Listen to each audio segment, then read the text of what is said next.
Kita ikuti pujian yang disampaikan.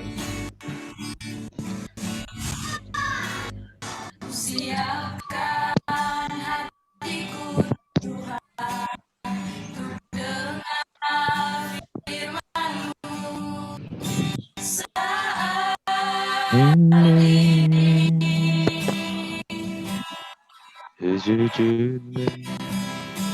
Sujud menyembah Tuhan, masuk hadirat-Mu saat ini. Curahkan-Mu Tuhan bagi jemaat-Mu saat ini.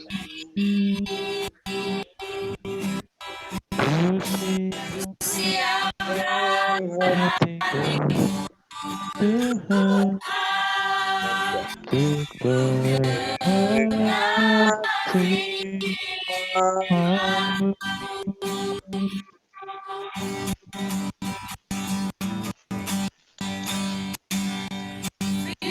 firman-Mu Tuhan. tiada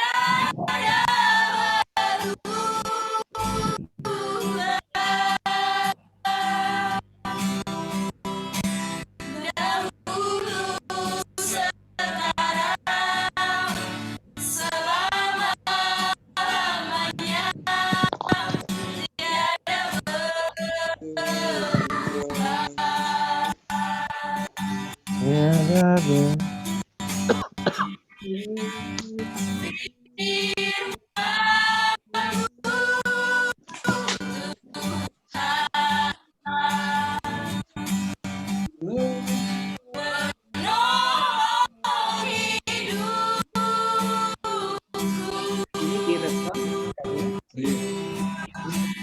Siapkan hatiku Tuhan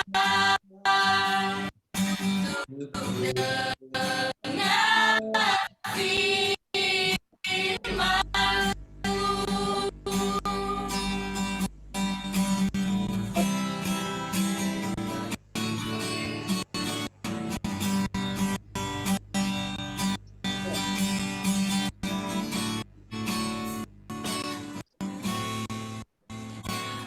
siapkan hatiku Tuhan dengar firman-Mu saat ini.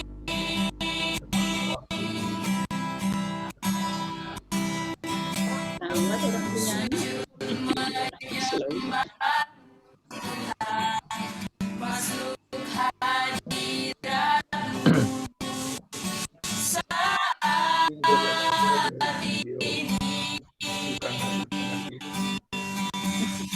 Curahkan urapan-Mu Tuhan bagi jemaat-Mu saat ini. Siapkan hatiku Tuhan Karena aja dong. dengar firman-Mu.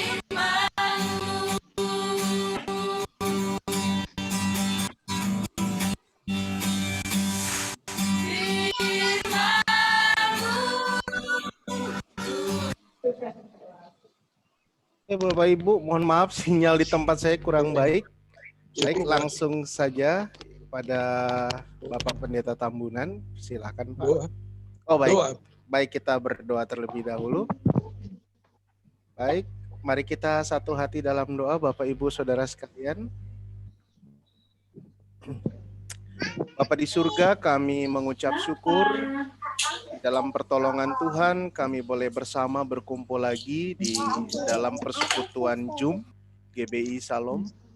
Kami bersyukur untuk kesempatan dapat bertemu walaupun melalui online, melalui aplikasi Zoom seperti ini. Biarlah pelajaran firman Tuhan yang akan kami dapatkan dari Bapak Pendeta Tambunan, Tuhan memimpin kami, Roh Kudus mengajar agar kami boleh mengerti kebenaran firman Tuhan. Berkati hamba-Mu, biarlah dalam hikmat dan pertolongan Tuhan dapat menyampaikan pengajaran firman Tuhan kepada kami. Terima kasih Bapak, kami serahkan malam ini, dan biarlah juga jaringan kami di tempat kami berada boleh baik semuanya.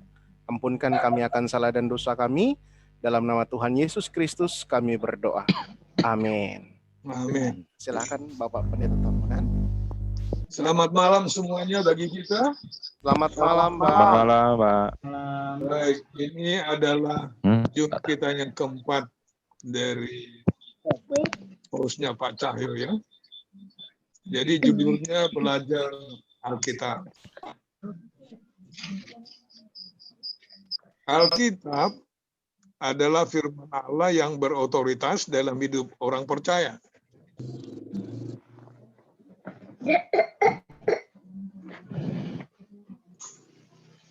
Belajar Alkitab ya. Sudah dimunculkan itu.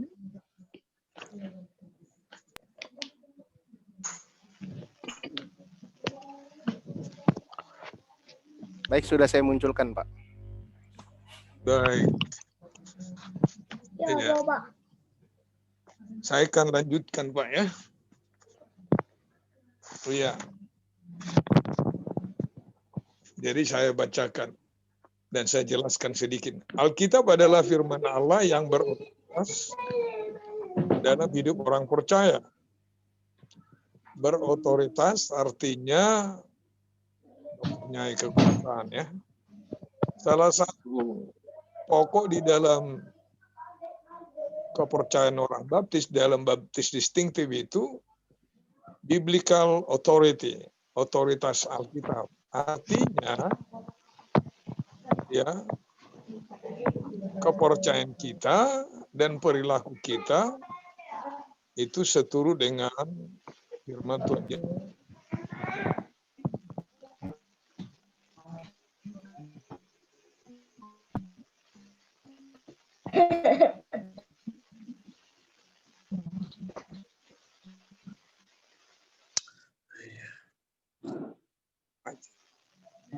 Di unmute dulu Pak Pendeta Tambunan, nggak kedengeran.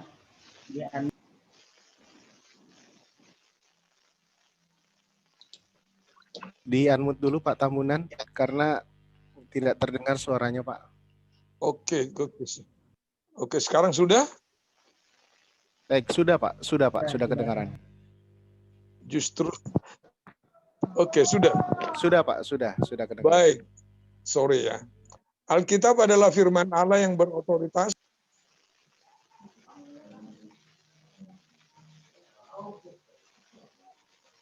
Mohon maaf Pak, itu ter-unmute lagi Pak.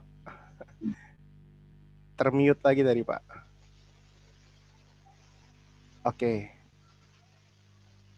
Oh, loh kok berubah-berubah ya? Sudah? Oke, sudah Pak. Alkitab adalah firman Allah yang berotoritas dalam hidup orang percaya.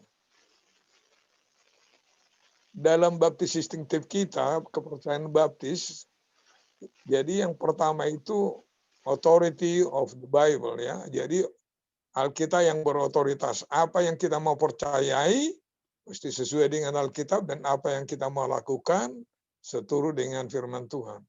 Melalui Alkitab, Allah menyatakan diri dan kehendaknya kepada kita. Iya, Alkitab itu adalah sumber makanan rohani orang percaya untuk bertumbuh ke arah keserupaan dengan Kristus. Dari 1 Petrus 2 ayat 2, kita di situ dikatakan supaya kita sama seperti bayi yang baru lahir yang akan suka akan air susu yang murni dan yang rohani. Dari Efesus 4 ayat 13 sampai dengan ayat 15, ya Tuhan memang memberikan hamba-hamba Tuhan, ya pendeta, penginjil, pengajar, rasul-rasul, nabi-nabi untuk memperlengkapi orang kudus supaya memang melalui pengajaran dari hamba-hamba Tuhan itu yang dikaruniakan Allah ke dalam jemaat, jadi jemaat ini boleh menjadi dewasa. Matius 4 ayat 4 memang itu ya kata-kata Tuhan Yesus menjawab itu ya cobaan iblis ya.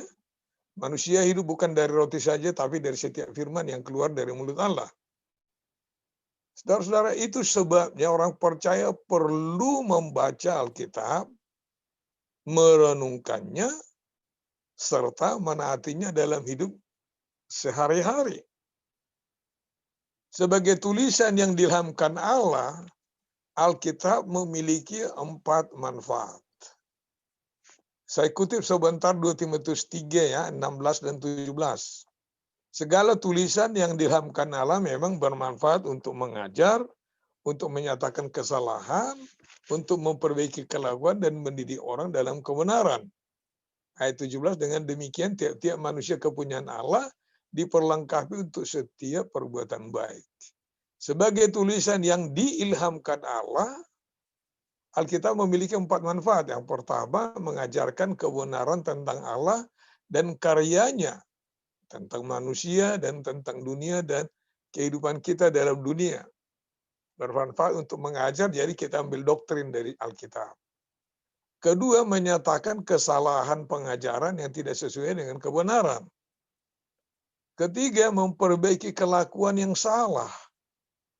Keempat, mendidik orang dalam kebenaran, sehingga mereka yang taat dimampukan untuk hidup sesuai dengan kebenaran. Keempat manfaat ini adalah untuk memperlengkapi tiap-tiap orang percaya melakukan perbuatan baik. Tadi saya sudah kutip 2 Timotius 3 ayat 16-17 ya. Kita melangkah kepada bagian berikutnya, itu mempelajari Alkitab. Alkitab terdiri dari 39 kitab perjanjian lama dan 27 kitab perjanjian baru. Jadi total dalam Alkitab kita itu ada 66 buku. Di satu sisi Alkitab merupakan tulisan manusia karena menggunakan bahasa dan budaya para penulisnya, serta dipengaruhi latar belakang para penulis.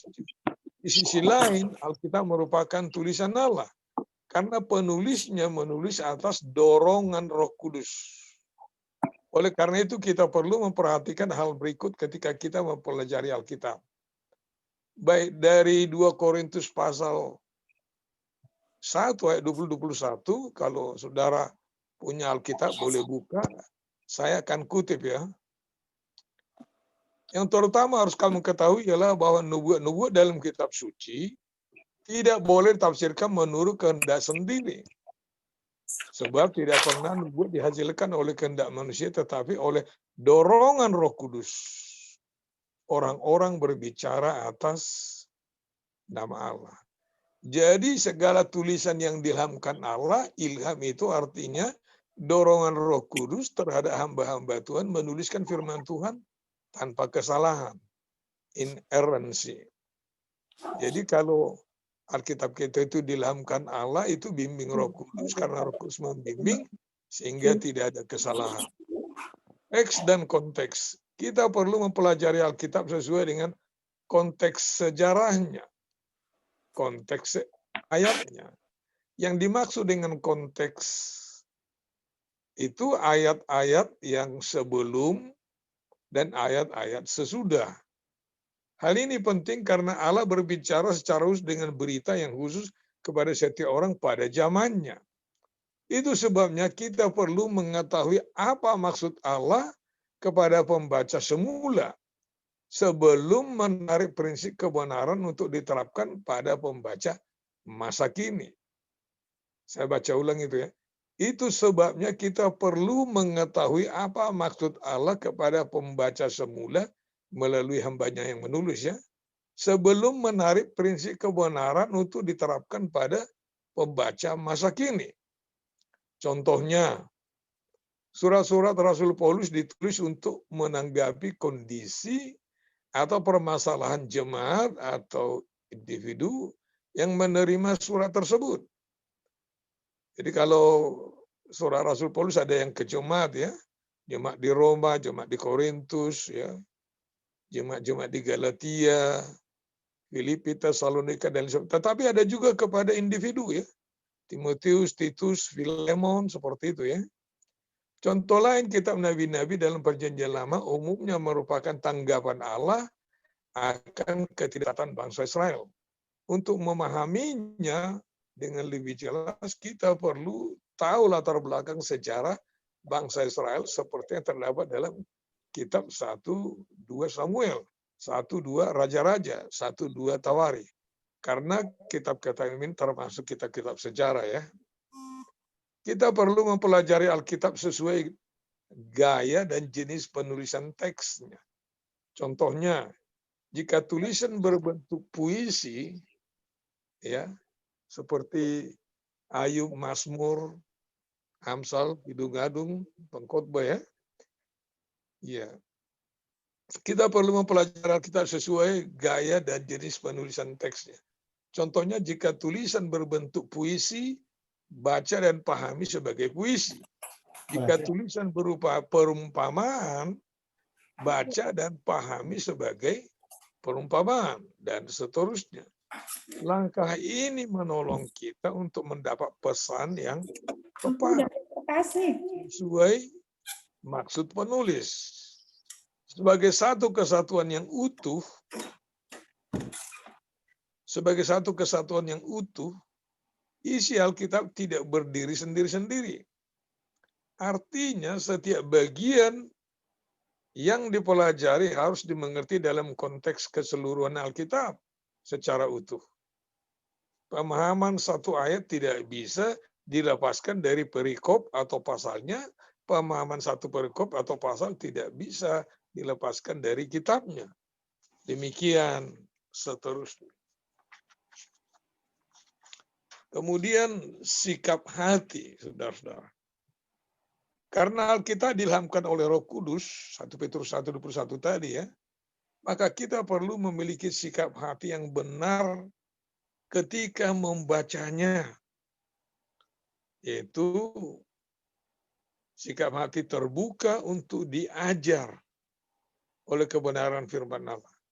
Hati yang terbuka seperti tanah yang baik dalam perumpamaan penabur. Termasuk juga dalam Matius 13 ya. Tanah yang baik menggambarkan orang setelah mendengar firman, menyimpan dalam hati yang murni, dan mengeluarkan buah dalam ketekunan. Lukas 8:15. Rendah hati, kalau dari Injil Matius itu, memang Matius 13 itu banyak buahnya ya, 160 dan 30 ya. Yang kedua, saudara-saudara, sikap hati rendah hati dalam mempelajari firman Allah. Karena ia membimbing orang-orang yang rendah hati menurut hukum dan ia mengajarkan jalannya kepada orang-orang yang rendah hati. Mazmur 25 ayat 9. Sikap hati yang berikut adalah tunduk. Tunduk terhadap otoritas firman Allah dengan menaatinya. Hanya dengan taat melakukan firman Allah, kita akan terus bertumbuh dan menjadi makin dewasa dalam iman dan berbuah. Saya baca yang sikap hati yang ketiga ya. Tunduk terhadap otoritas firman Allah dengan menaatinya. Hanya dengan taat melakukan firman Allah, kita akan terus bertumbuh dan menjadi makin dewasa dalam iman dan berbuah. Kalau ada saudara-saudara Alkitab di depan saudara, Yohanes 15 ayat 7, Tuhan Yesus bilang, jikalau kamu tinggal dalam aku, dan firmanku tinggal dalam kamu, mintalah apa saja yang kamu kehendaki dan kamu akan menerimanya. Dalam ayat 8 itu dikatakan kalau kita berbuah banyak, Allah dimuliakan, dan itulah bukti bahwa kita adalah murid-muridnya. Sekarang pokok berikutnya saudara-saudara, metode singkatan dari observasi, bahasa Indonesianya pengamatan, kemudian interpretasi, bahasa Indonesia itu penafsiran, dan A itu aplikasi. Ya, penerapan. Ada berbagai metode untuk mempelajari Alkitab, di antaranya adalah metode PA induktif. Ya, yang terdiri dari 3 langkah.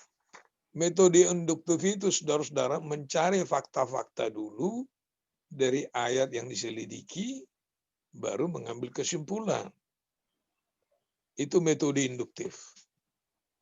Ada berbagai metode untuk mempelajari Alkitab, di antaranya adalah metode pendalaman Alkitab induktif yang terdiri dari 3 langkah. Jadi metode induktif itu ada 3 langkah: pengamatan, penafsiran, dan penerapan. Saudara-saudara, metode ini merupakan cara praktis untuk mempelajari Alkitab. Ya, kita sambung ke halaman berikutnya. Langkah pertama, observasi, pengamatan, adalah langkah untuk menemukan. Adalah langkah untuk menemukan semua data. Jadi observasi, pengamatan adalah langkah untuk menemukan semua data dari teks yang dibaca. Ya, kalau misalnya kita bawa anak atau cucu ke rumah sakit ya, karena dia sakit, diobservasi. Nggak boleh dokter itu mengatakan karena anak kita itu sakit, demam begitu, langsung divonis demam berdarah. Nggak bisa ya. Jadi mesti diobservasi dulu darahnya, tensinya dan lain sebagainya. Setelah ketahuan, setelah diteliti, setelah diobservasi, oh ini bukan demam berdarah, tapi tifus. Jadi seperti itu juga dalam menyelidiki Alkitab. Metode induktif itu, observasi adalah langkah untuk menemukan semua data dari teks yang dibaca. Untuk bagian Alkitab berbentuk narasi atau kisah, kita dapat mengajukan pertanyaan seperti, siapa saja yang terlibat? Jadi kalau ada kata siapa, kan itu mengenai orang ya. Siapa yang terlibat? Ya, bahasa Inggrisnya ini kan who ya. Siapa? Ya, kemudian di mana? Itu mengenai lokasi ya. Di mana itu terjadi? Di tepi danau, di bukit, di bait Allah, di mana ya? Kemudian kapan kejadiannya? Itu mengenai waktu ya. Nikodemus datang malam-malam. Ya. Yesus, Markus 1 ayat 35, pagi-pagi benar. Dia pergi ke tempat sunyi dan berdoa. Ya. Jadi ada tempat yang sunyi, ada kejadiannya. Kapan kejadiannya? Di mana? Apa ini bagian yang dibaca? Apa inti bagian yang dibaca? Tapi ada yang saya tambahkan di observasi ini, saudara-saudara. Yang pertama tadi siapa, kemudian di mana, kapan, perlu juga ada mengapa. Tolong ditambahkan itu. Mengapa? Mengapa Yesus berkata begitu? Mengapa kejadian itu seperti itu? Kemudian saudara-saudara, bagaimana? Bagaimana kejadian itu terjadi? Jadi seperti bahasa Inggris ya, who, 4W ya, 5W 1H ya. Who, when, why, what, dan satu lagi itu how ya.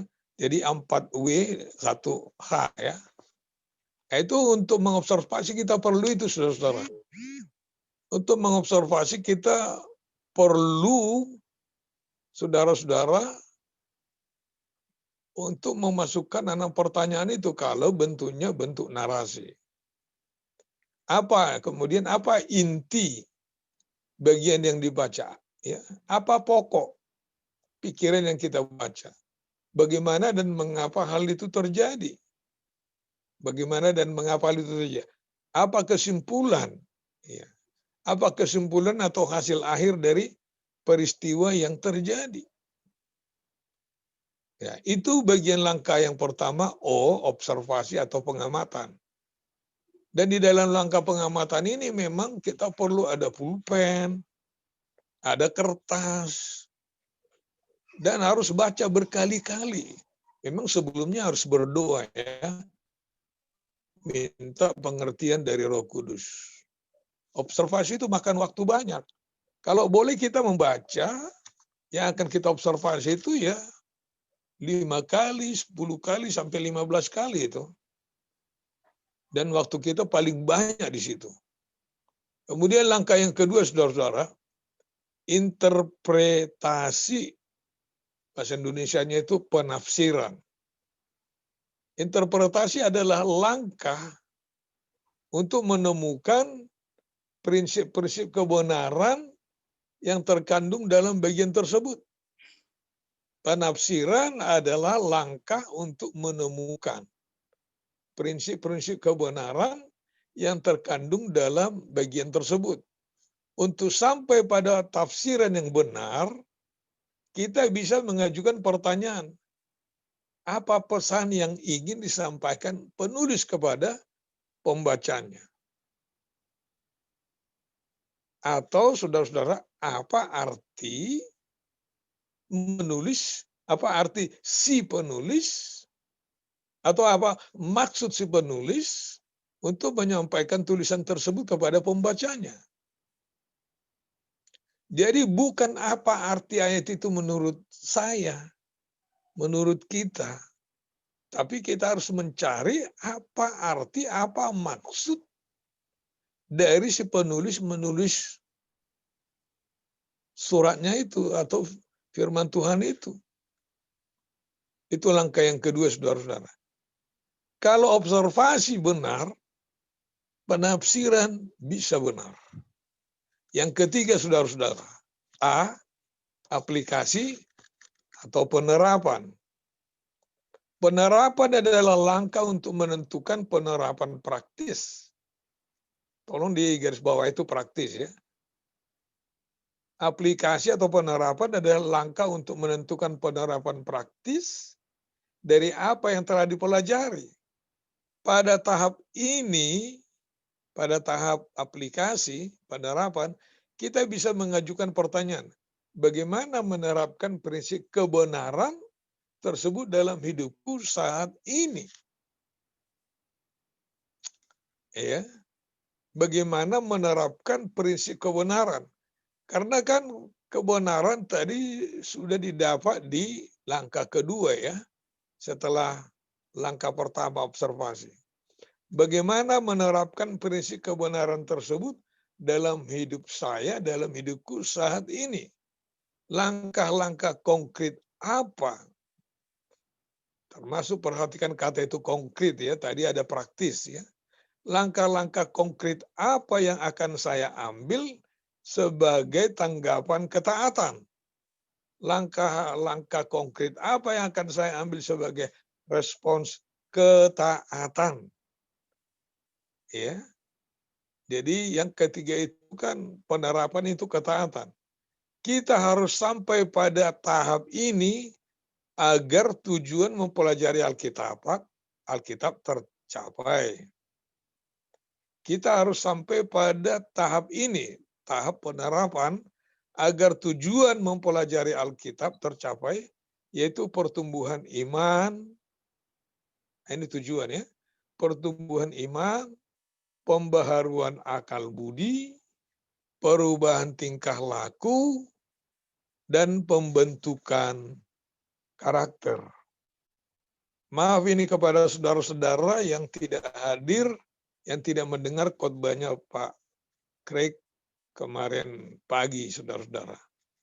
Ya, jadi firman Tuhan itu menolong kita bertumbuh dalam iman, pembaharuan cara berpikir kita, mindset kita, perubahan tingkah laku, dan pembentukan karakter ya. Itu di dalam penerapan apa yang kita sudah observasi dan interpretasi. Kalau kita lanjutkan saudara-saudara, bagaimana mendukung penyelidikan Alkitab? Yang pertama, Alkitab, kalau sekarang ini ada Alkitab terjemahan baru dan tambah dengan Alkitab terjemahan lain. Kalau di sini ada King James Version, ada New International Version. Bahasa Indonesia itu bahasa Indonesia sehari-hari. Kalau bahasa Inggrisnya ada New Revised Standard Version dan lain-lain. Kalau saya ada bahasa Batak ya. Mungkin ada juga saudara bahasa Yunani ya. Alkitab terjemahan lain untuk membantu pembaca lebih memahami makna dan nuansa bagian Alkitab yang dipelajari.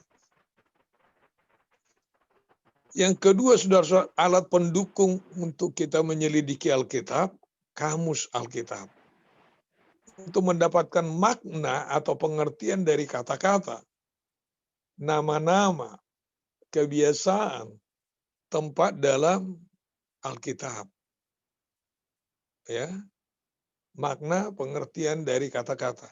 Konkordansi.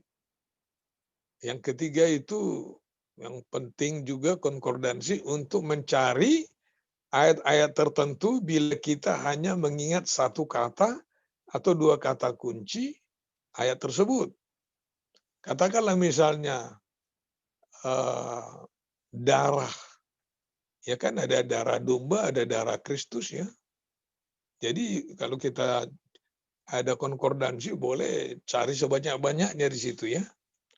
Perlu konkordansi. Kemudian yang keempat, peta Alkitab untuk memberi pengertian tentang jarak dari suatu tempat ke tempat lain, letak geografis, keadaan alamnya, dan sebagainya.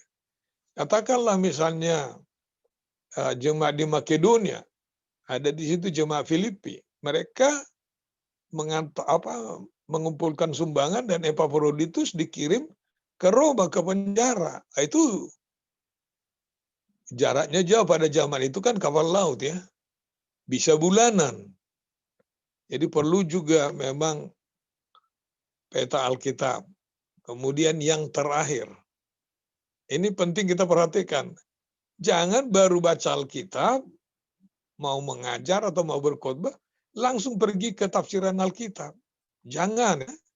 Tafsiran Alkitab itu yang terakhir. Kalau ada waktu, dan harus memang cari waktu, tafsiran Alkitab itu baru terakhir ya. Ada memang tafsiran Alkitab bahasa Indonesia. Ada memang bahasa Inggris ya.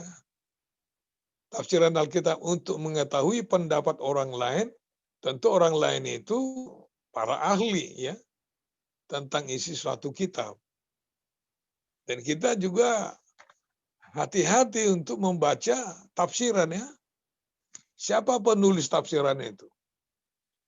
Ya, kalau tafsiran itu memang ditulis oleh orang karismatik, tentu berbeda dengan yang ditulis oleh ahli teologi ya, dari orang baptis ya. Jadi, tapi saudara-saudara, tafsiran Alkitab itu mesti yang terakhir lah. Jadi Alkitab memang nomor satu, kamus Alkitab, konkordansi, peta Alkitab. Dan saya pikir juga ada tambahan di sini, kamus bahasa Indonesia ya. Saran-saran praktis saudara-saudara. Baca Alkitab secara rutin dan berkesinambungan pasal demi pasal dari Kejadian hingga Wahyu, atau pilih kitab-kitab tertentu. Katakanlah misalnya, saya ingat itu Ibu Sinaga, dia membaca Mazmur ya. Ada yang menyarankan bacalah Yohanes, Injil Yohanes gitu ya. Dengan membaca 2-3 pasal setiap hari, Anda akan menyelesaikan pembacaan Alkitab dalam waktu sekitar 3 tahun. Kalau kita memakai renungan harian, itu kan 1 tahun, kan pembacaan Alkitab setahun ya. Karena pagi misalnya dibaca 3 pasal, malamnya 2 ayat. Jadi itu bisa selesai setahun. Tapi kalau memang seperti ini, hanya 2-3 pasal, memang dari Kejadian sampai Wahyu makan waktu 3 tahun. Langkah PA pribadi secara teratur, itu saran ya.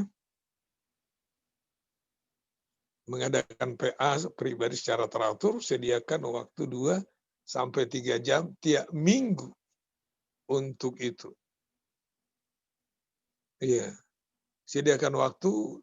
Kalau kita pakai bahan navigator ya, apalagi sudah di buku 3, 4, 5, 6 begitu, ya tidak cukup ya 2 jam. Lebih dari 3 jam ya. Iya, tapi kalau buku 1 itu memang bisa 1 pasal ya. 1 jam. Biasakan diri untuk menghafalkan ayat-ayat Alkitab. Mulailah dengan menghafal 1 ayat tiap minggunya. Biasakan diri menghafal ayat-ayat Alkitab. Mulailah dengan menghafal 1 ayat tiap minggunya. Ikutilah training PA untuk meningkatkan kemampuan menggali Alkitab. Penerapan pribadi dengan cara bagaimana saya dapat mengembangkan kegemaran membaca dan merenungkan firman Tuhan. Itu penerapan ya. Jadi kita jawab pribadi itu dengan cara bagaimana saya dapat mengembangkan kegemaran membaca dan merenungkan firman Tuhan. Untuk diskusi, bagaimana firman Tuhan itu dapat menjaga kita dari dosa. Mazmur 119 ayat 11 ya. Situ katakan, dalam hatiku aku menyimpan janjimu supaya aku jangan berdosa terhadap engkau. Yang kedua, memang berupa pertanyaan ini diskusi. Mengapa sering kita melalaikan PA, penelahan Alkitab? Bagaimana mengatasinya? Misalnya dengan mengadakan PA pribadi di rumah dan dengan bahan yang sama mengadakan pertemuan setiap minggu untuk mendiskusikannya dan membagikan berkat yang kita dapat ya. Memang ini kita pernah praktekkan di GW Shalom ya, itu yang KTB ya. Jadi perlu juga kita hafal ini, dalam hatiku aku menyimpan janjimu supaya aku jangan berdosa terhadap engkau. Jadi itulah bahan yang pertama saudara-saudara, dan bahan yang berikutnya ini sebenarnya pengulangan sedikit ya. Ya. Saya langsung aja ke pendalaman Alkitab induktif ya. Saya langsung baca aja. Ini mungkin hanya 3 menit. Halaman yang berikutnya itu ya. Hidup keseharian kita tidak bisa dilepaskan dari kegiatan menafsir. Membaca pun tidak terlepas dari kegiatan menafsir. Ada orang-orang Kristen saat ini yang berpandangan ekstrim dengan mengatakan bahwa Alkitab, firman Tuhan yang sakral dan kudus tidak perlu ditafsir-tafsirkan. Ini adalah pendapat yang keliru. Alkitab sendiri banyak menyebutkan contoh-contoh penafsiran yang dilakukan oleh tokoh-tokoh Alkitab. Sebagai contoh, Matius 2:15 merupakan penafsiran Matius, ya, murid Tuhan Matius terhadap Hosea 11 ayat 1. Jadi lihat Matius 1:22 sampai 23, ya, Matius 2:17 sampai 18. Itu menafsirkan dari buku Yesaya ya mengenai Immanuel. Matius banyak mengutip perjanjian lama dan menafsirkannya untuk menunjukkan bahwa Yesus adalah Mesias. Jika demikian, menafsirkan Alkitab bukanlah sesuatu yang salah dan dilarang, apalagi dianggap tidak rohani. Hanya saja kita memang harus sangat berhati-hati dan memperhatikan dengan seksama cara kita dalam menafsirkan Alkitab. Kata menafsir dalam kurung itu eksegesis, ya,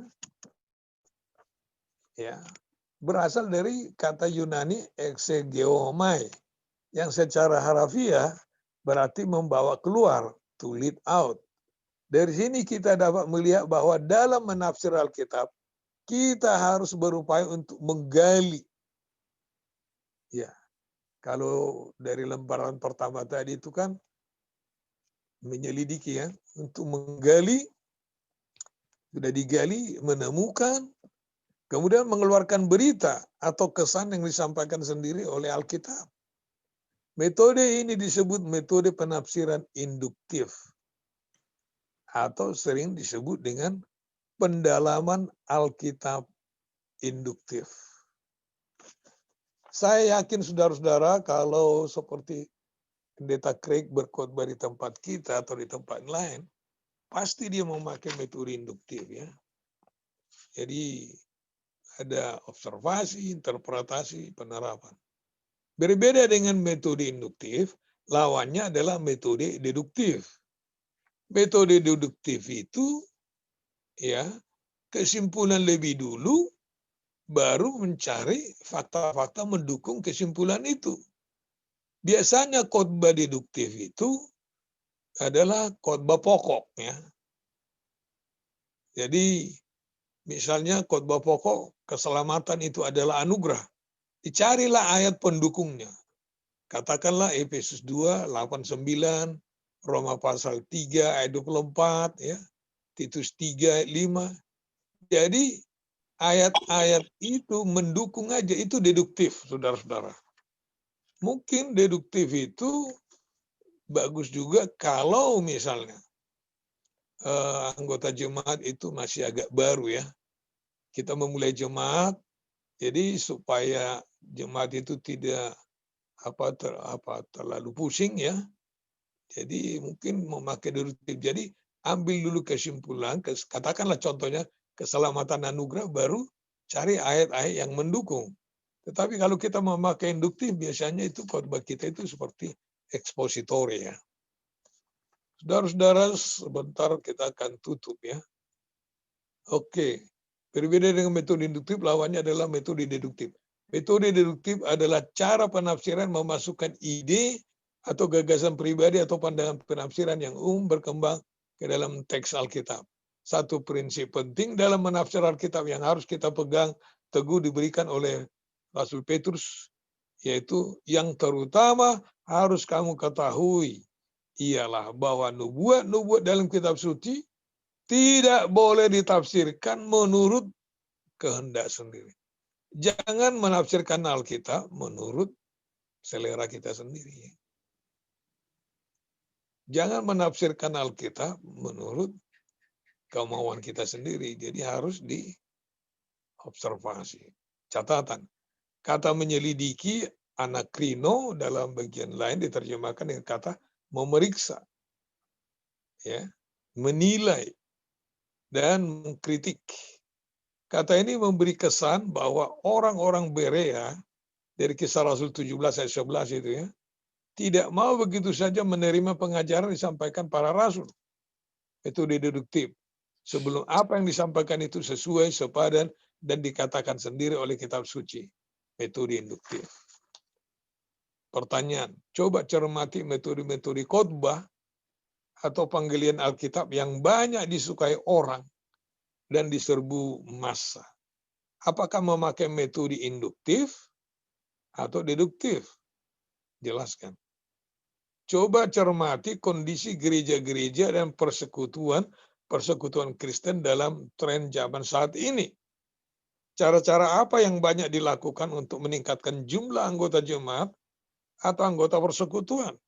Sehatkah persekutuan dalam gereja atau persekutuan itu? Sudahkah penyelidikan firman Tuhan? Sudahkah penyelidikan firman Tuhan menjadi fokus utama bagi pertumbuhan rohani jemaat atau anggota persekutuan? Sudahkah penyelidikan firman Tuhan menjadi fokus utama bagi pertumbuhan rohani jemaat atau anggota persekutuan? Bapak Cahyo dan saudara-saudara sekalian, sekian dulu bahan yang kita pelajari dari mempelajari Alkitab. Saya serahkan kepada Pak Cahyo sama Pak Agus. Silakan. Ya, terima kasih Bapak Tambunan untuk firman Tuhan pada malam hari ini ya, pendalaman Alkitabnya pada malam hari ini. Jadi memang ini tentang cara kita untuk menafsirkan Alkitab sebenarnya ya Pak ya. Kurang lebihnya seperti itu ya Pak ya. Iya, jadi ini mempelajari Alkitab. Karena menafsirkan itu bagian kedua memang Pak. Iya, benar Pak. Ya, tekanannya memang metode induktif lah Pak. Kalau Ya, mempelajari jadi Alkitab kita perlu memakai metode induktif. iya. Jadi untuk cara kita belajar Alkitab ya biar lebih maksimal ya Pak ya. Iya.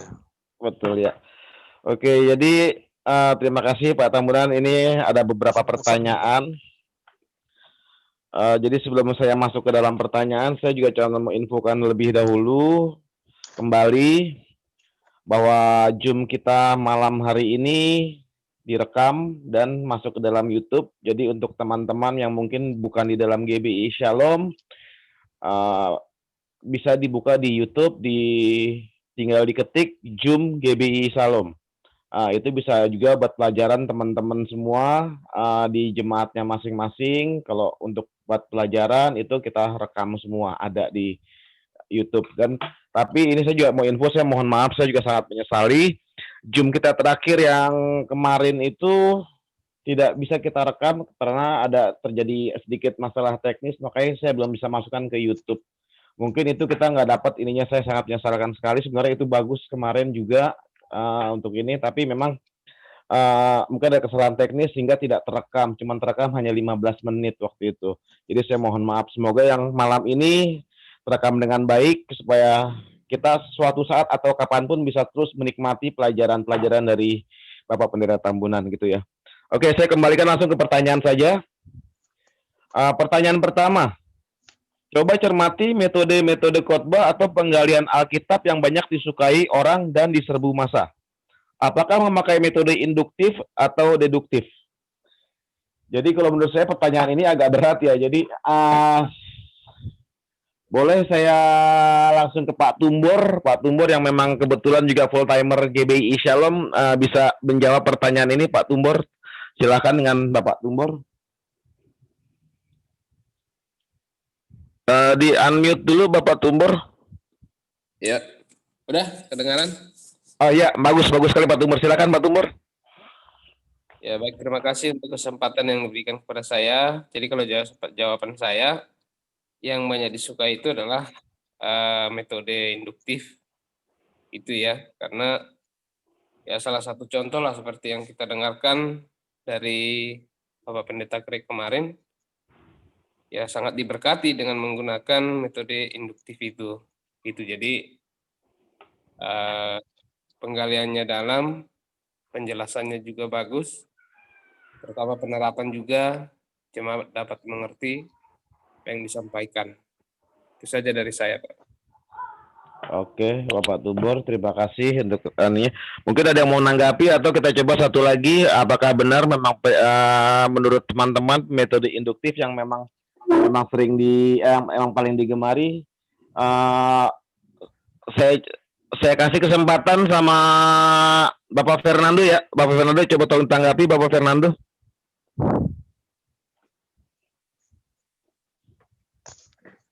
Sudah kedengar situ. Bapak Fernando, apa dengar suara saya?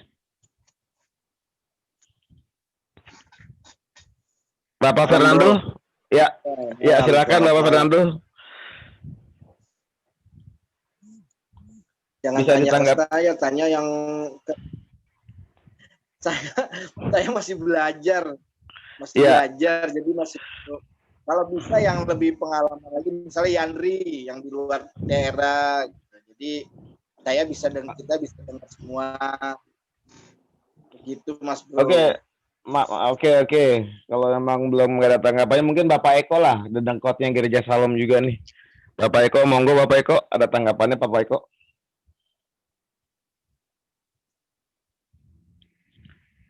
Halo, Bapak Eko, apa dengar suara saya? Oke. Dengar. Ya, silakan Pak Eko.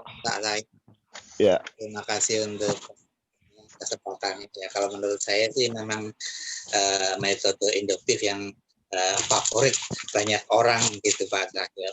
Jadi mengena dan kita juga diberkati dengan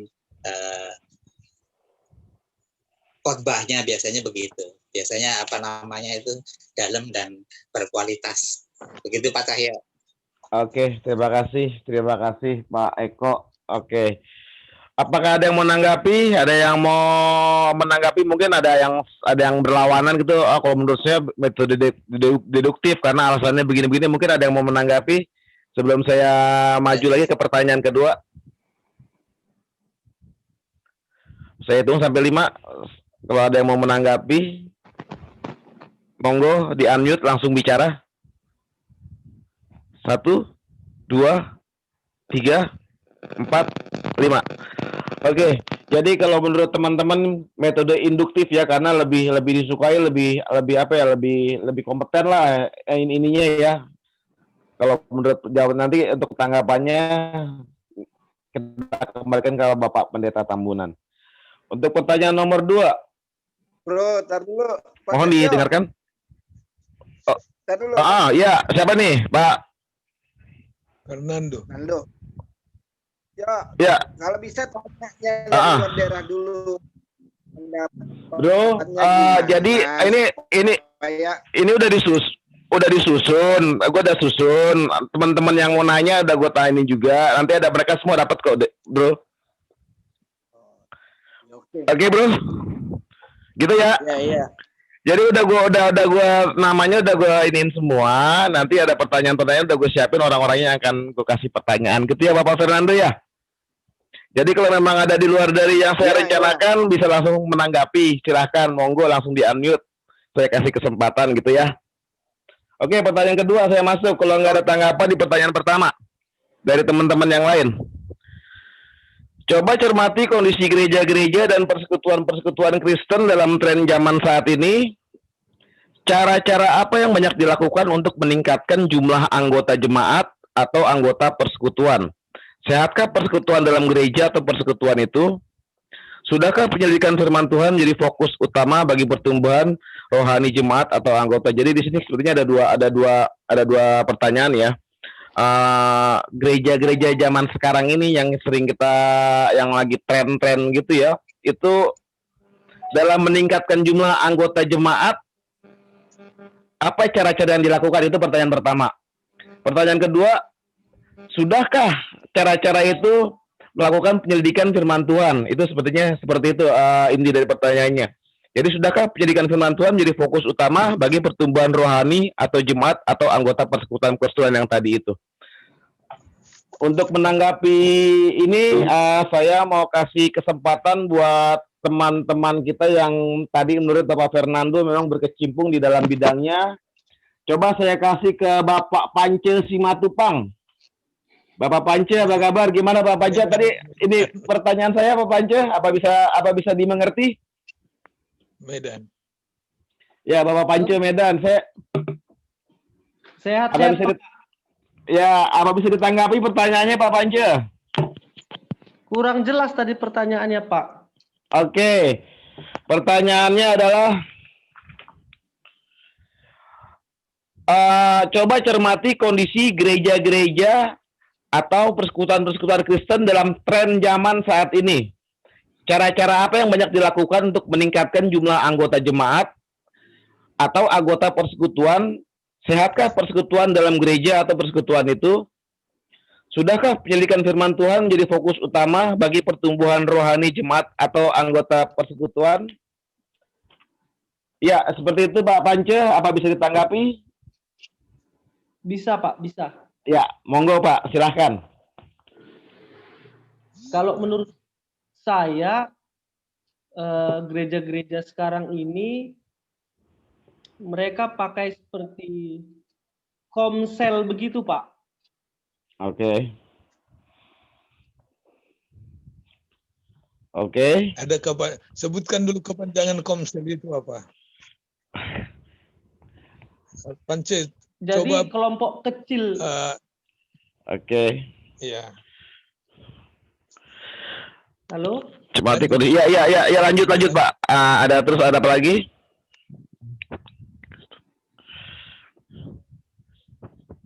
Nah, apakah itu cara-cara mereka dalam meningkatkan jumlah jemaat, Pak? Biasanya kalau yang Bapak lihat gitu. Dengan cara-cara komsel. Iya, ada mereka kelompok-kelompok kecil di mana mereka belajar Alkitab bersama. Oh gitu, oke. Sudahkah penyelidikan firman Tuhan jadi fokus utama bagi pertumbuhan komsel-komsel itu, Pak, kalau menurut Bapak? Halo, suaranya putus-putus, Pak.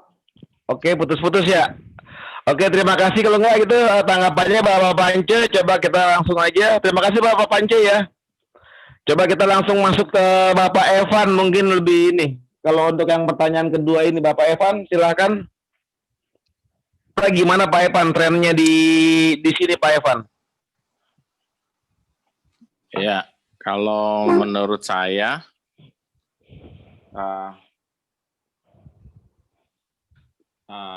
saya nggak terlalu memperhatikan gereja lain ya. Tapi cuma maksud saya kalau yang saya lihat seperti di TV-TV, di internet ya, karena kan itu bisa kelihatan, apalagi seperti yang di luar negeri ya, bahwa mereka bikin kebaktian, kemudian besar jumlah hadirin atau jemaat yang datang. Kalau saya pikir sih khotbah-khotbahnya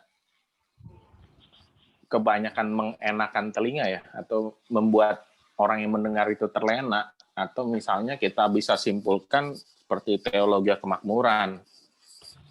Itu yang saya lihat, tapi bukan berarti nggak ada pengkhotbah yang alkitabiah dan menyampaikan kebenaran pendengarnya sedikit, ada juga gitu. Dan saya pikir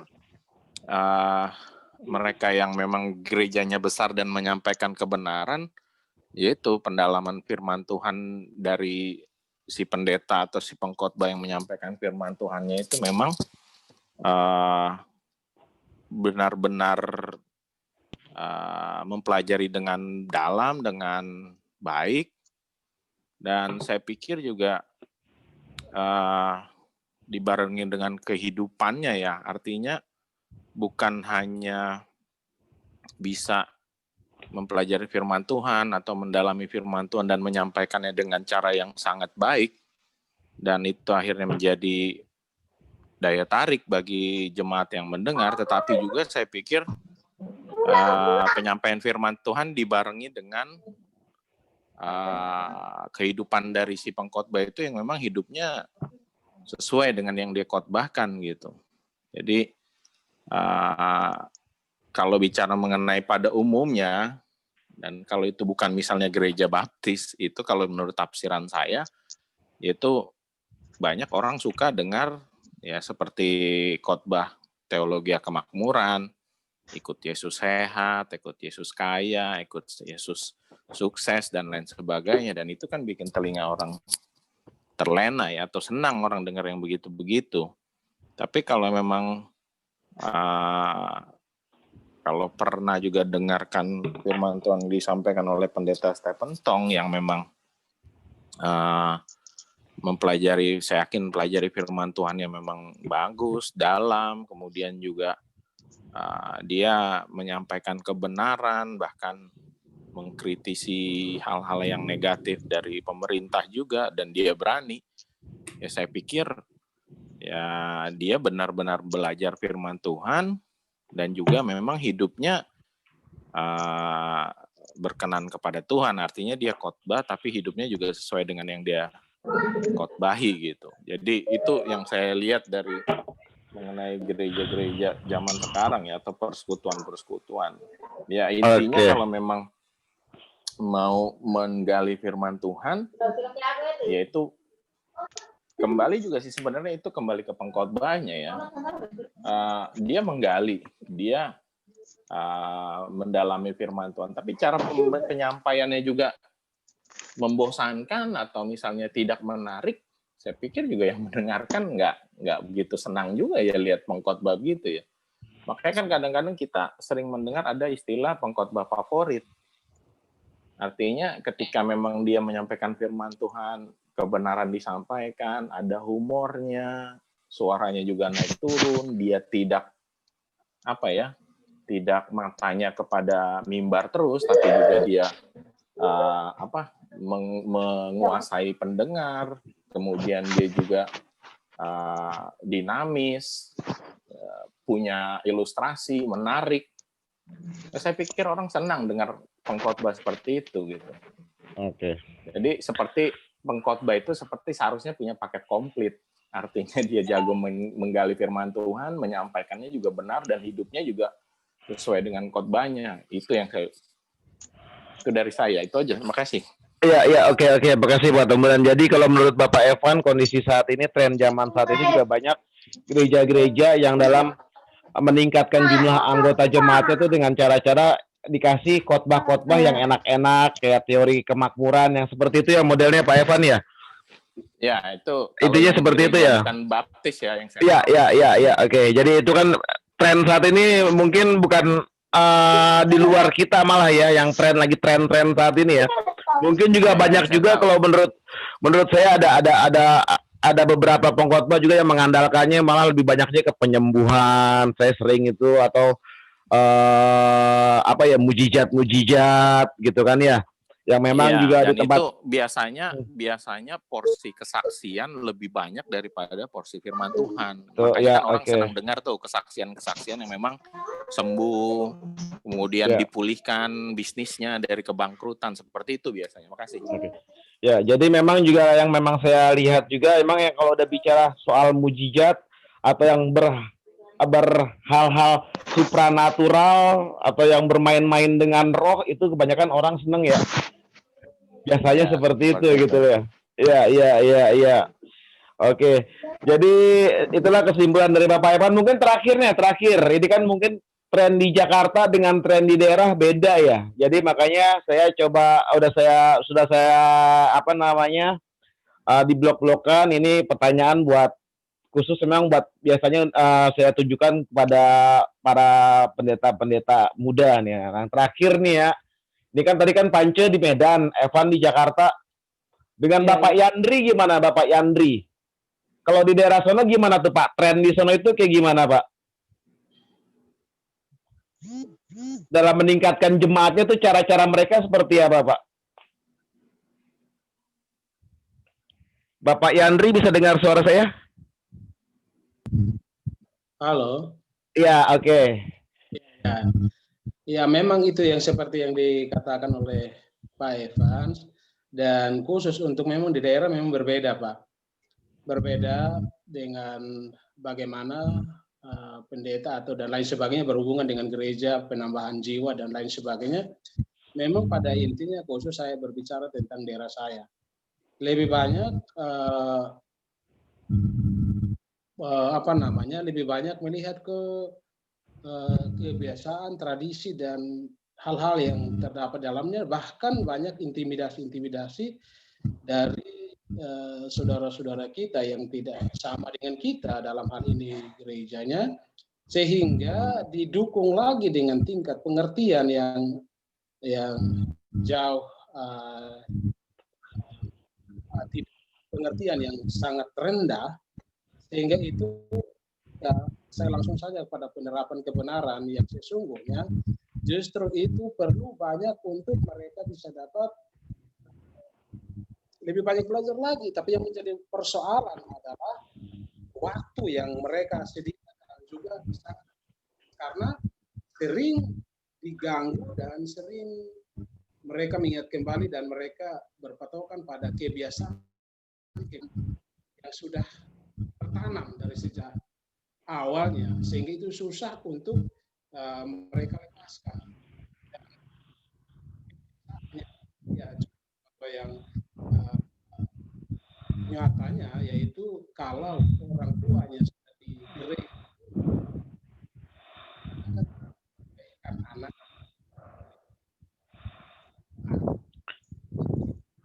itu kebiasaan tradisi yang tidak bisa dilepaskan, dan kalau memang itu harus pindah, itu juga bisa ada hukum adatnya juga. Hukum yaitu paling sedikit. Oke.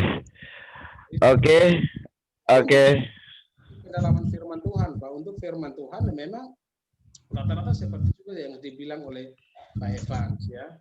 Rata-rata hanya ya intinya mengenakan telinga saja, pendengar, dan punya tujuan. Kebanyakan yang saya lihat di daerah, kebanyakan komprominya Pak, dan rata-rata lebih senang orang mendengar seperti itu daripada ditegur. Apa yang melakukan yang tidak berkenan, ya komprominya itu yang mereka senangi. Dan itulah yang terjadi penumpukan di suatu gereja tertentu. Oke. Oke, Bapak Yandri, semoga kita bisa dengar bagus suara Pak Yandri ya, karena di sini agak putus-putus, tapi saya bisa menangkap sedikit. Jadi memang di tempatnya Bapak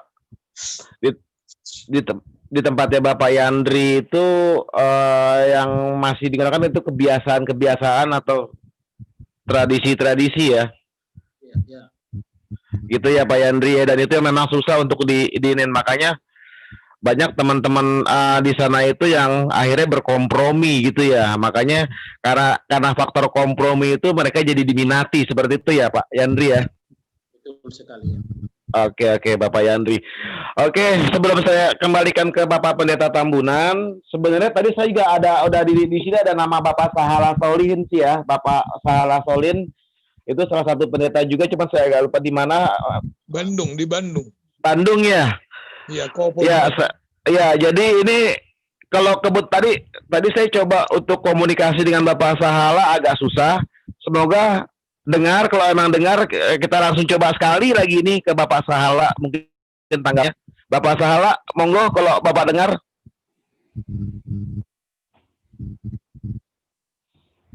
Sahala Solin. Bapak Sahala Solin. Oke, berarti belum ya memang ya. Jadi gitu Pak Tambunan, dari hasil pertanyaan-pertanyaan yang ke nomor 2 ini dari Bapak Pance tadi, mereka melalui komsel-komsel. Kalau menurut Bapak Evan banyak melalui teori kemakmuran, yang enak-enak lah, dan hampir sama dengan Bapak Yandri. Kalau Bapak Yandri, kalau daerahnya mereka itu kebanyakan memang mereka masih mengikuti ada tradisi, jadi mereka berkompromi. Itulah cara mereka memperbanyak jemaat, dengan cara berkompromi, mengikuti, mungkin berkompromi dengan tradisi setempat di sana gitu ya. Jadi seperti itu Pak Tambunan, mungkin Pak Tambunan bisa menanggapi ke semuanya itu Pak. Baik Pak, terima kasih semuanya ya.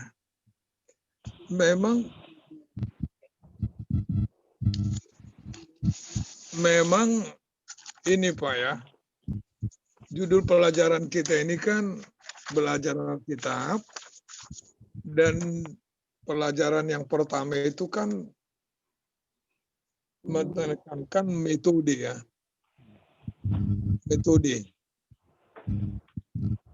induktif. Jadi judul pelajaran kita belajar Alkitab, mempelajari firman Tuhan. Kalau pendeta atau pengajar firman Tuhan, siapapun dia, guru sekolah minggu atau diakon atau siapa, ya menyampaikan firman Tuhan, ya supaya yang firman Tuhan itu disampaikan, ya dia harus menggali kan. Iya, jadi tekanan pelajaran kita ini belajar firman Tuhan itu supaya kalau sudah dipelajari firman Tuhan itu dengan memakai metode induktif, umumnya khotbahnya itu memang Alkitabiah ya. Dan itulah prinsip di gereja baptis sebenarnya ya. Alkitab itu berotoritas. Kalau Bapak Yandri tadi menyebut, dan sebenarnya bukan hanya di Timur ya, termasuk juga saya kira di Kalimantan atau di mana, itu tradisi itu tidak gampang ditinggalkan untuk kembali ke Alkitab, untuk back to the Bible.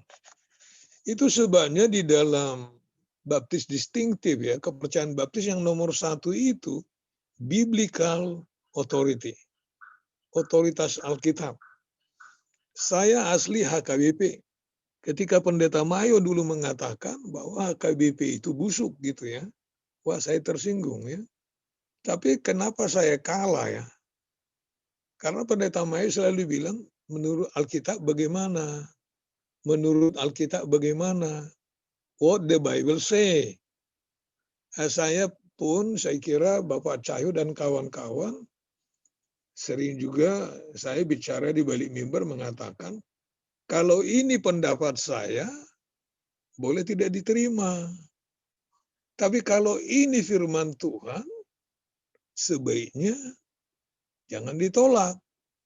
Karena firman Tuhan yang dapat membangun orang.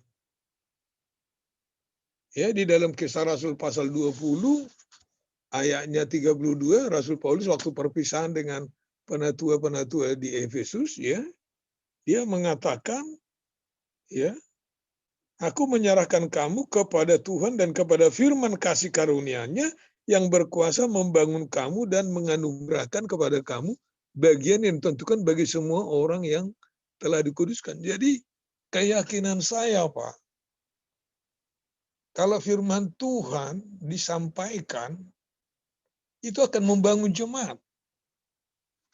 Jadi supaya firman Tuhan disampaikan, perlu memakai metode induktif.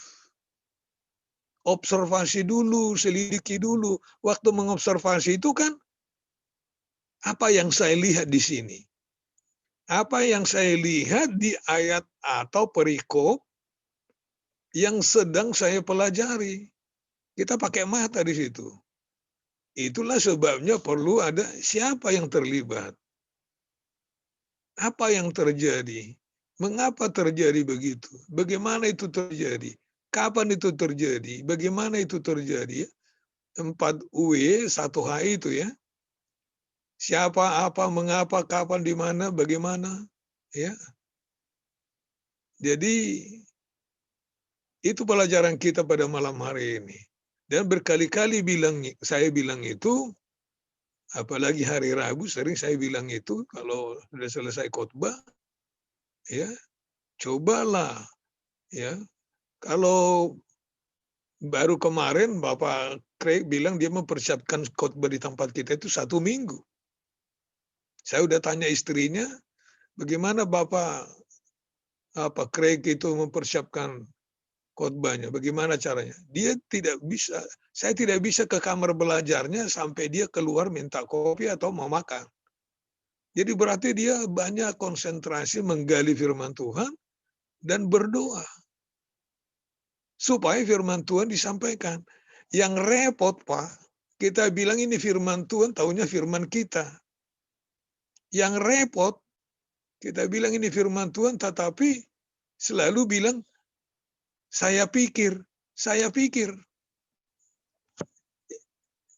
Anggota jemaat banyak yang lebih jago berpikir dari kita, Pak. Mereka itu kan S2, S3. Jadi jangan mengatakan saya pikir. Kalau itu memang sudah digali dari firman Tuhan, yakin aja dengan pimpinan Roh Kudus, dengan kepastian yang kokoh, ya kita sampaikan ini firman Tuhan. Tapi nggak usah dikatakan ini firman Tuhan, tapi jemaat itu juga tahu itu firman Tuhan. Seperti dari Kisah Rasul 17 ayat 11 ya. Orang Kristen di Berea lebih baik hatinya daripada orang Tesalonika karena mereka menyelidiki firman Tuhan. Jadi ketika didengar mereka observasi, mereka pakai metode induktif gitu ya. Jadi tanggung jawab saya sebagai pengkhotbah ya, dan juga pelatih di gereja kita di Palmerah itu. Ini orang ini khotbahnya dari Alkitab apa dari pendapatnya. Jadi kalau dia memakai metode induktif, dia pakai mata, apa yang saya lihat di sini. Ya, kalau kita misalnya mau mengobservasi Efesus 2 ayat 1 sampai dengan 10 kan, itu satu perikop. Ya, siapa, apa. Ya, kalau ayat 1 sampai 3 kan manusia mati dalam dosa ya, manusia sebelum selamat kan durhaka di hadapan Tuhan. Baru ayat 4 sampai dengan ayat 8 kan, tetapi Allah yang kaya dengan rahmat oleh kasih yang besar yang limpahkannya kepada kita, ya telah menghidupkan kita bersama-sama dengan Kristus oleh kasih karunia kami selamatkan. Sampai dengan ayat 9 ya. Baru ayat 10, maksud Tuhan menyelamatkan kita supaya kita berbuat baik. Jadi kalau itu digali, ya, jadi jangan kita juga ragu-ragu ya. Ya, menurut saya pikir, jangan menurut pikiran kita itu siapa kita, pikiran kita hebat. Yang kita, firman Tuhan itu kan pikiran Allah. Supaya kita dapat prinsip kebenaran pikiran Allah prinsip itu, ya kita harus gali. Ya, menggali itu kan nggak boleh gampang. Ya mengobservasi itu kan ya baca konteks, bagaimana sejarahnya itu, dan interpretasikan apa maksud si penulis, bukan apa maksud kita. Yang terutama harus kamu ketahui ialah bahwa nubuat-nubuat dalam kitab suci tidak boleh ditafsirkan menurut kehendak sendiri. Alasannya apa? Sebab tidak pernah nubuat dihasilkan oleh kehendak manusia, tetapi oleh dorongan Roh Kudus orang-orang berbicara atas nama Allah. Ya, jadi intinya firman Allah kalau disampaikan itu membangun orang. Ya. Jadi bisa dibangun dia dari yang tidak bertobat jadi bertobat. Ya, dari yang malas bisa jadi rajin. Dari pembohong bisa berkata jujur.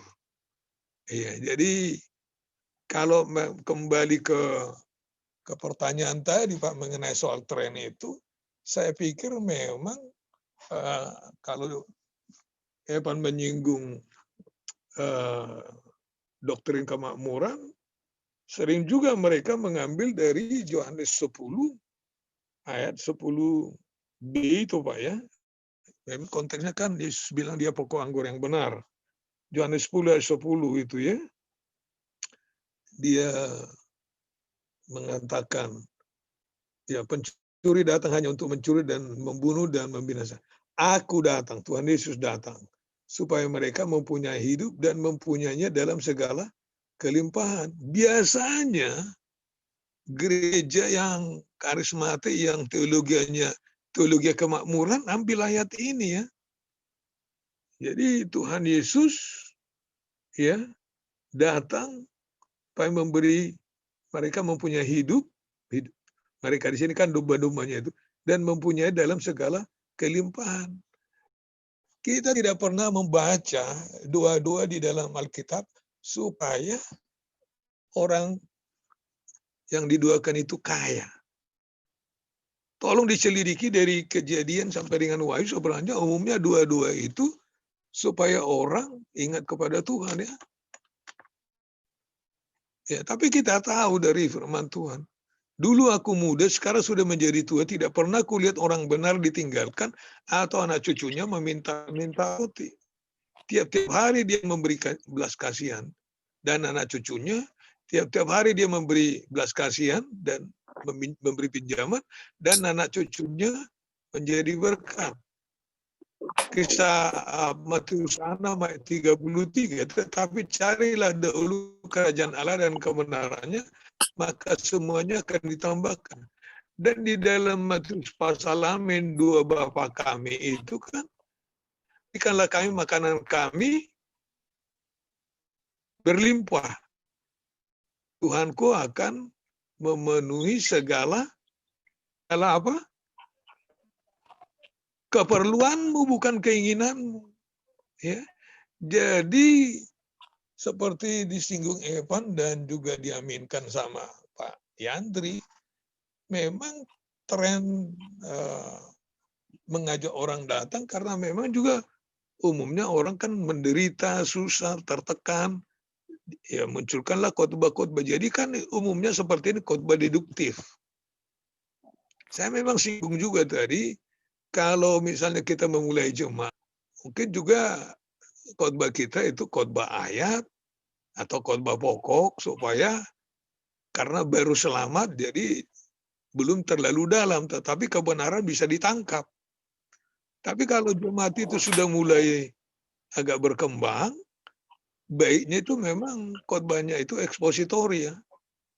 Tetapi yang berkhotbah dengan ekspositori itu harus dia banyak kali waktunya baca Alkitab, berdoa ya supaya dibimbing Roh Kudus gitu. Jadi kembali kepada pertanyaan mengenai soal tren, saya kira ya saya setuju dengan yang lain-lain itu ya. Tapi kalau yang dikatakan oleh Bapak Panci tadi di Medan, Komsel itu kan sebenarnya seperti KTB. Ya. Jadi tapi ini maksudnya kan ada kata tren tadi di situ. Ya. Jadi kata tren berarti saya kira sudah menjadi seperti model gitu ya. Jadi tren yang sekarang saya kira kalau dari segi khotbah banyak deduktif. Itulah sebabnya memang Evan tadi singgung itu antara katakannya siapa itu namanya Stephen Tong ya menyerang siapa itu namanya orang-orang yang di Niko, Bapak Pendeta Niko. Selain Niko, si Gilbert sama siapa lagi itu yang sudah keluar dari GBI itu.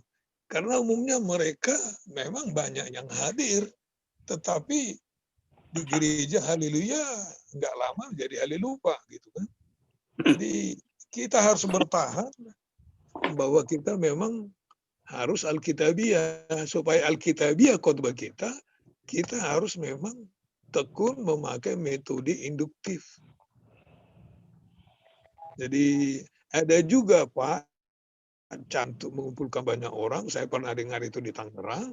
Satu supir angkot kalau bawa penuh angkotnya itu dapat uang dan dapat beras. Itu kan karena juga sudah dibisniskan seperti bisnis duniawi. Kita pernah dengar itu dari Bapak Aceh kan, waktu kita ada persekutuan keluarga kan di Bogor sana. Jadi perusahaan cara mencari uang yang banyak itu masuklah ke gereja, mainkan itu gereja seperti perusahaan. Saya kira demikian Pak. Jadi karena kita memang judulnya belajar Alkitab, saya mau tetap tekankan semua kita walaupun pengkhotbah tidak pengkhotbah, ketika kita membaca Alkitab, cobalah kita masukkan dalam pikiran mengenai metode induktif itu. Siapa yang berbicara? Apa yang dibicarakan? Apakah ada janji? Apakah ada peringatan? Ya, apakah ada dosa yang harus ditinggalkan? Apakah yang saya harus puji Tuhan di bagian ini? Itu kalau dari saya Pak Cahyo. Kalau ada yang mau menambahkan, sangat baik Pak. Oke, mungkin kembali pertanyaannya tadi Pak Tambunan itu ada yang mau menambahkan. Kalau enggak, memang saya langsung ambil ke kesimpulan. Untuk yang berikutnya nanti ada pertanyaan yang diskusi itu nanti biar Ibu Pak Tambunan, baru kita ke penutup Bapak Eko. Doa penutup. Jadi kalau nggak ada yang menanggapi, saya bacakan aja langsung kesimpulannya ya. Yang mau menanggapi? Nggak ada? Oke. Jadi tujuan dari pendalaman Alkitab induktif yang pada malam hari ini adalah anggota memahami pentingnya kegiatan pendalaman Alkitab pribadi bagi pertumbuhan rohani yang sehat dan kuat.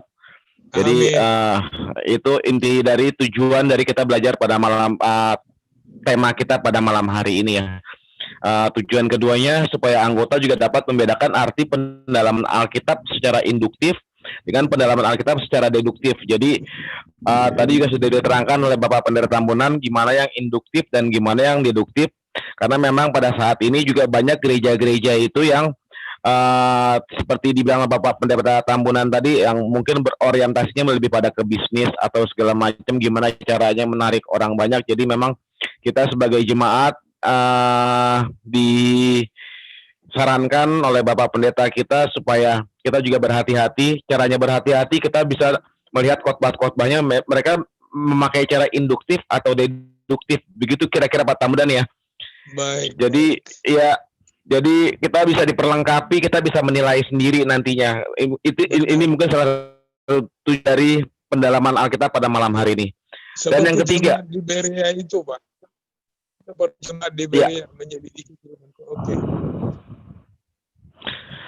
Jadi anggota dapat mempraktekkan cara penggalian kitab dengan metode induktif. Jadi seperti yang sudah tadi mungkin secara itu singkat ya. Ada metode dalam cara yang Bapak bilang siapa, mengapa, siapa aja yang ada di sana seperti itu ya Pak ya. Kemudian juga ada panduan-panduannya melewat Alkitab, ada yang lewat konkordansi, peta Alkitab, tafsir Alkitab. Jadi semuanya itu memang perlu diobservasi, diselidiki. Itu Pak Tambunan secara singkat mungkin sudah memberikan teknik-tekniknya. Ya mungkin butuh juga dipraktekkan di tempatnya masing-masing cara-cara seperti ini supaya jemaat juga bahasa kasarnya nggak dibodoh-bodohi dengan metode deduktif yang gitu. Begitu ya Pak Tambunan kira-kira ya. Jadi kita diperlengkapi, Iya. kita bisa menyelidiki sendiri Alkitab dengan tentunya sebelum kita bisa itu juga ada pembimbing lah.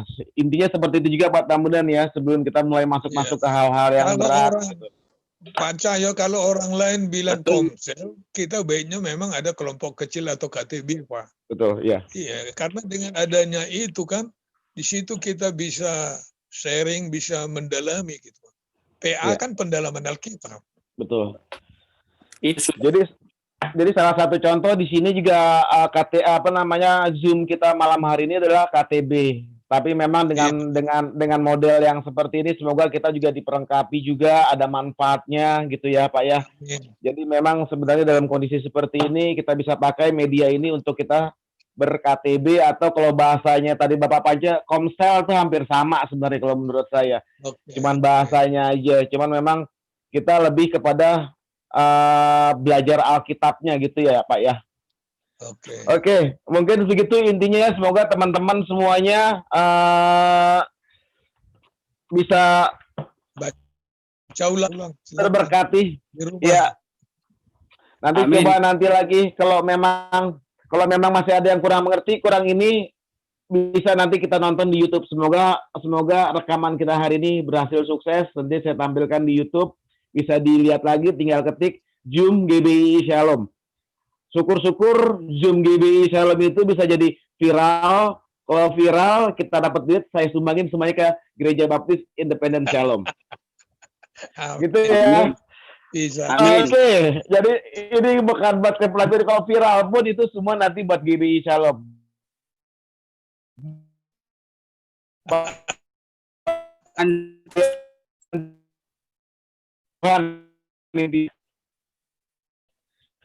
Sebelum kita tutup dalam doa, saya minta kita diskusi Bu sebelumnya bagaimana Tuhan itu dapat menjaga kita dari dosa Bu. Itu diskusinya Bu sebenarnya. Cuman mungkin silakan Bu Tambunan bisa bagaimana firman Tuhan itu menjaga dosa Bu.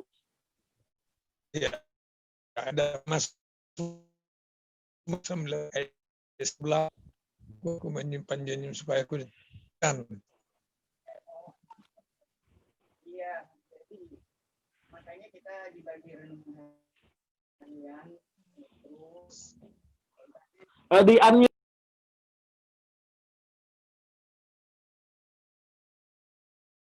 kali itu seluruh Alkitab, dan saya sudah sekarang sudah ke-5 ya, ke-4 sudah selesai. Jadi itu sangat berguna ya. Jadi pagi-pagi ambil waktu supaya kita dibekali sehingga hari itu pun kita diingatkan selalu oleh firman Tuhan.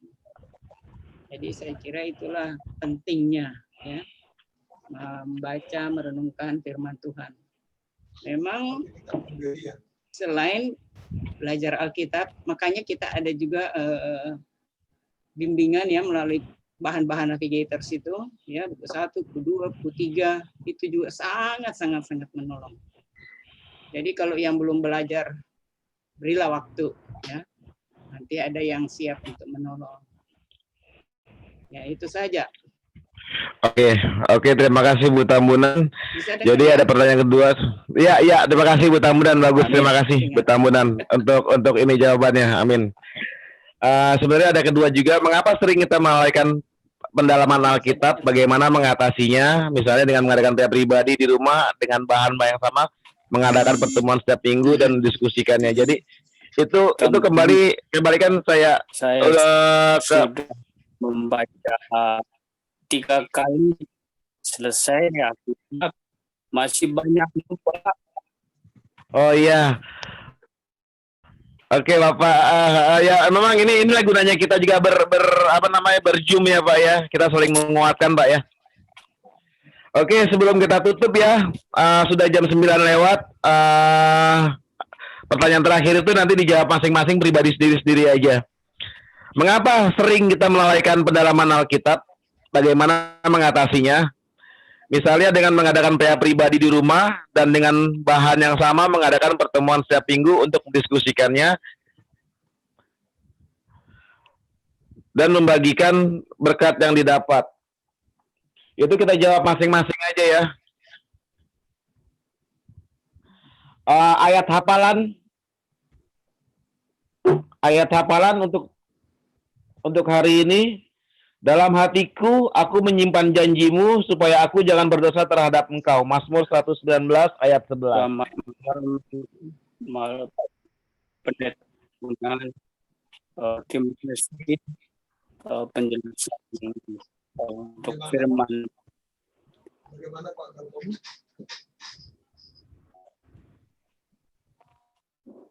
Itu siapa ya? Bapak Karmono itu.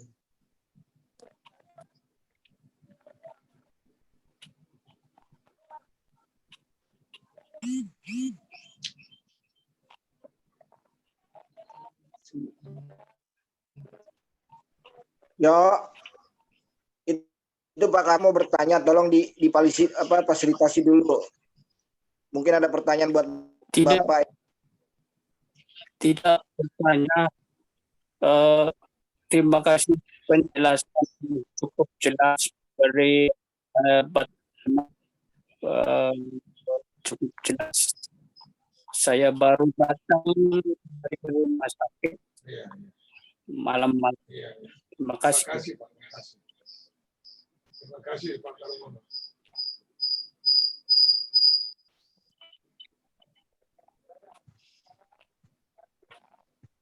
Saya kira udah selesai dari Pak Karmono.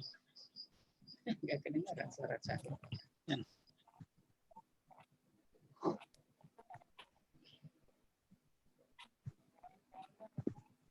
Mas Bro, monggo silakan itu dilanjut Mas Bro.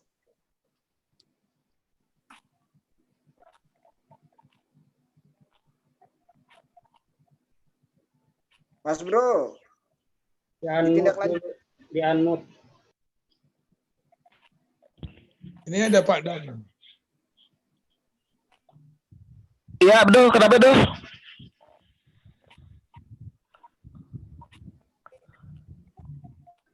Oke ya, Bapak Eko, pimpin kita dalam doa. Oke, baik Pak Cahyo. Jadi, silakan. Ya, Pak Eko, silakan Pak Eko. Kita tutup dalam doa, Pak Eko. Terima kasih. Oke, mari kita satu hati dalam doa. Bapak Surgawi, Bapak yang Maha Kuasa, Maha Kudus, Maha Mulia, puji syukur dan terima kasih untuk kemurahan-Mu, pertolongan, dan pimpinan-Mu di dalam ibadah Zoom malam ini. Terima kasih Tuhan untuk pengajaran dan pelajaran mengenai metode mempelajari Alkitab. Itu senantiasa boleh berguna bagi kehidupan kami, di dalam kami mempelajari Alkitab di dalam pelayanan. Terima kasih Tuhan memberkati Bapak Pendeta Tambunan dengan hikmat, kasih karunia, juga kesehatan, kekuatan yang daripada Tuhan, sehingga Tambunan senantiasa terus pakai Tuhan untuk mengajar, mendidik kebenaran-kebenaran firman Tuhan kepada kami, juga jemaat, juga banyak orang, sehingga banyak orang berkati. Terima kasih, kami juga berdoa dan berterima kasih, bersyukur untuk saudara kami yang dari Togar, Bapak Sahala, Bapak Yandri, juga ada Bapak Mono, Bapak Danang. Terima kasih, Tuhan senantiasa memberkati saudara kami ini, Tuhan, dengan hikmat, juga memberkati pelayanan dan juga aktivitasnya dalam pekerjaan. Biarlah semuanya boleh diberkati Tuhan, sehingga senantiasa juga boleh menjadi berkat bagi banyak orang, Tuhan. Kami juga berdoa untuk teman-teman kami, Tuhan, yang sudah mengikuti. Biarlah Tuhan juga terus membimbing mereka. Biarlah kami semua juga senantiasa terus diberikan kesehatan, pertolongan, perlindungan dari Tuhan, dijauhkan dari sakit penyakit, sehingga kami senantiasa bersukacita di dalam bersekutu, memuji dan memuliakan nama Tuhan, dan di dalam segenap aktivitas pekerjaan kami. Tuhan juga melindungi, menyertai, juga di dalam usahanya.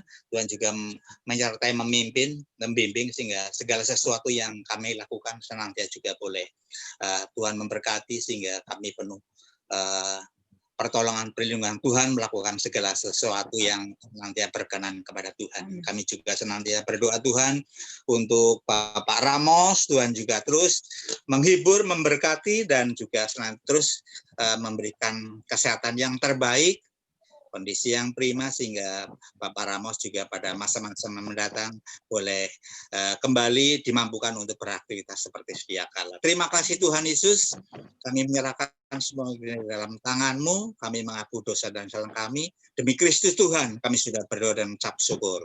Amin. Amin. Terima kasih Pak Eko untuk doanya. Terima kasih teman-teman semua. Selamat malam.